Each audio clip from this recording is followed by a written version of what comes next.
சொல்கிறேன். இவங்க எல்லாருமே வந்து ஒரு தர்மத்தின் பக்கத்தில் இருந்தவங்க. எழுத்து சித்தராகட்டும், காணிமடம் ஐயா, பொன் காமராஜ் ஐயா ஆகட்டும், இவங்க 2 பேருமே, அதாவது யோகிராம் சுரத்குமார் அப்படிங்கிறவர் வந்து ஒரு மிகப்பெரிய எரிமலை மாதிரி. அவர் வந்து அவ்வளவு பொட்டன்ஷியலான ஒரு ஒரு அது வந்து அறத்துக்கு பக்கத்தில், அந்த எரிமலைக்கு பக்கத்தில் நிற்கிறதுக்கு வந்து ஒரு தகுதி வேணும், ஒரு ஒரு ஒரு பலம் வேணும். நான் என்னுடைய முதல் சந்திப்பிலேயே வந்து எழுத்து சித்தர் பக்கத்தில் வந்து உட்கார்றதுக்கு எனக்கு அவ்வளவு ஒரு பெரிய தயக்கம் இருந்தது. இது வந்து மரியாதையினால் வந்ததோ இல்லை அவருடைய இடத்தினால் வந்ததோ கிடையாது.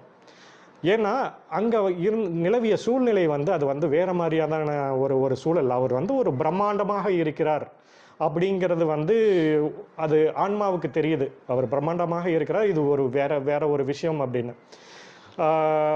ஸோ அப்படி ஒரு தர்மத்துக்கு பக்கத்தில் இருந்த இந்த மனிதர்கள், அதாவது யோகிராம்